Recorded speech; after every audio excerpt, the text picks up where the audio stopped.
How's it going, everyone? It is me, Stateside Footy, here with another video.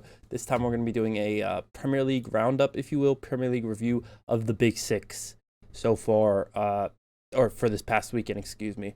Starting off, Manchester City 1, Leicester 0. No Holland, no problem for them. I mean, they just pretty much dominated that game, it felt like, for the most part. Kevin De Bruyne just absolutely in control. 51 of his 59 passes were completed. He scored the only goal of the game. It temporarily gave first place to Manchester City in this title race. Brendan Rodgers still, he made some good substitutes. Kelechi Iheanacho and Patson Daka, both substitutes. Iheanacho played the perfect pass to Patson Daka, not perfect. He created a chance for Iheanacho, or for Daka, that was not converted late in the game. They convert that game ends 1-1, and I would have, as an Arsenal fan, I would have loved it. So it's a shame that, Brendan Rodgers substitutes couldn't pull off the equalizer. But again, Manchester City, Julian Alvarez starts. No Holland. It was not a problem for for City.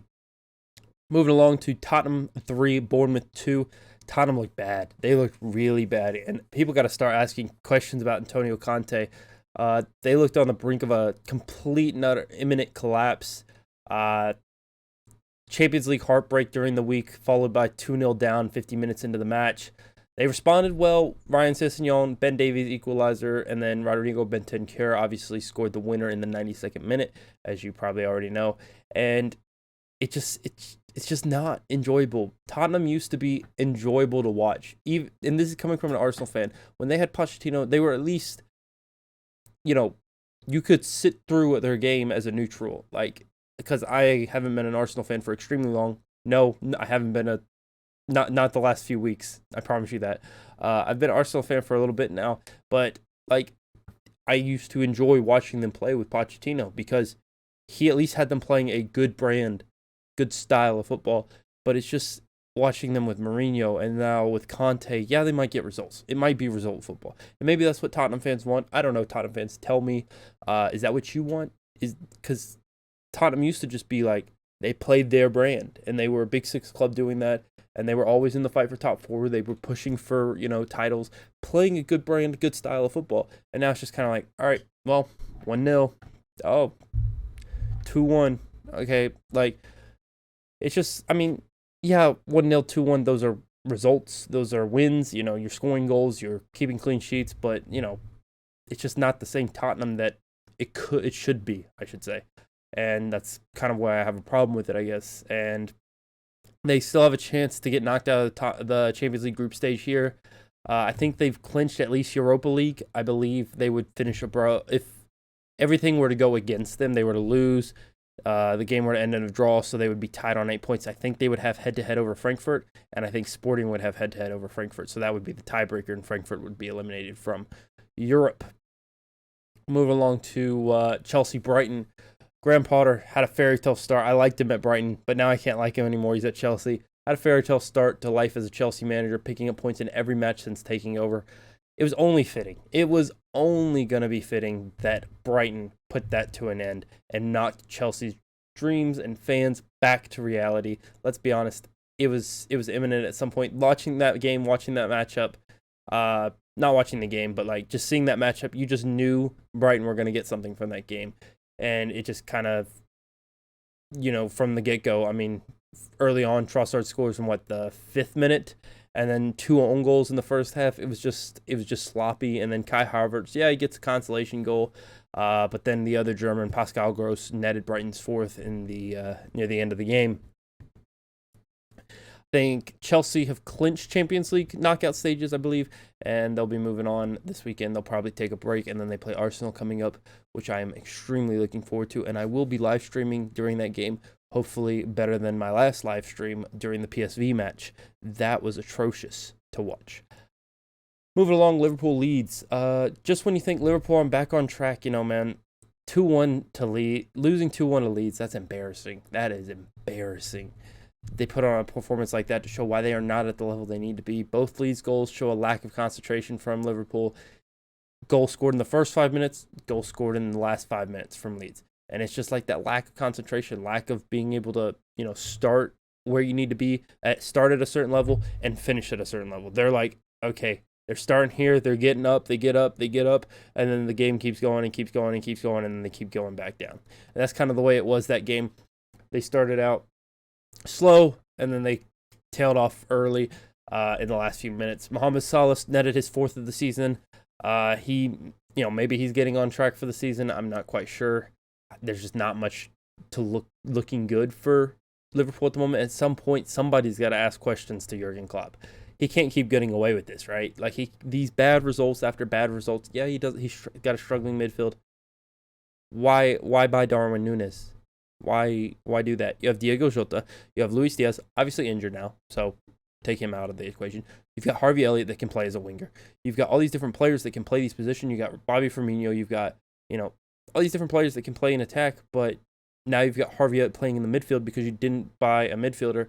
Yeah, you brought Arthur Melo in on loan, but it doesn't make sense. Why is Darwin Núñez ever the target?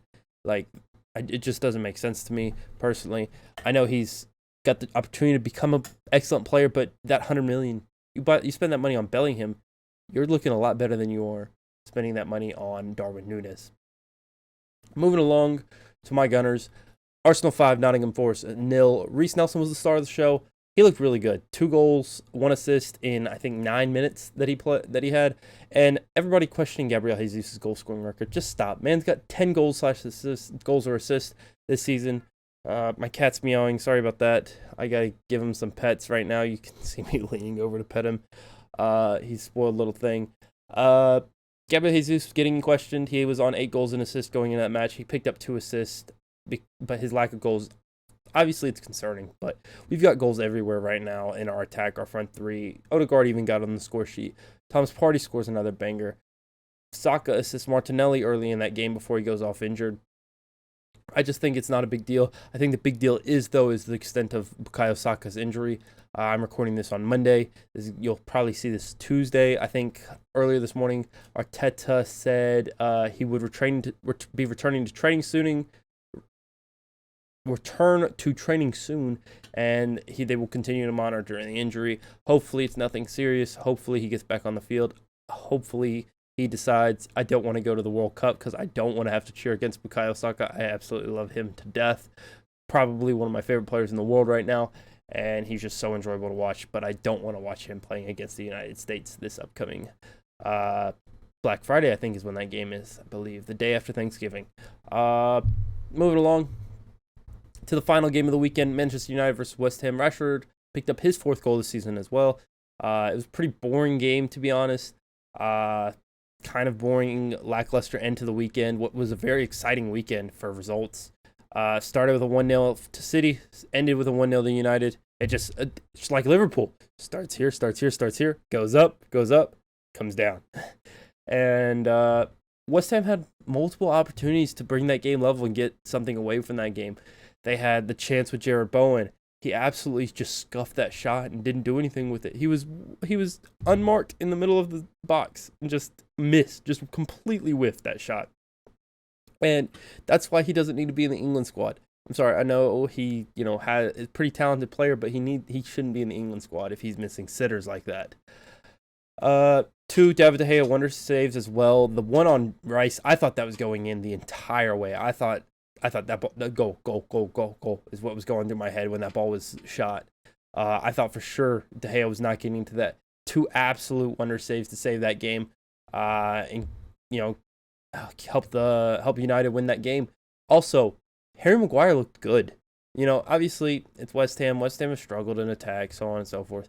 But he played a vital role in keeping that clean sheet. He made a few big blocks.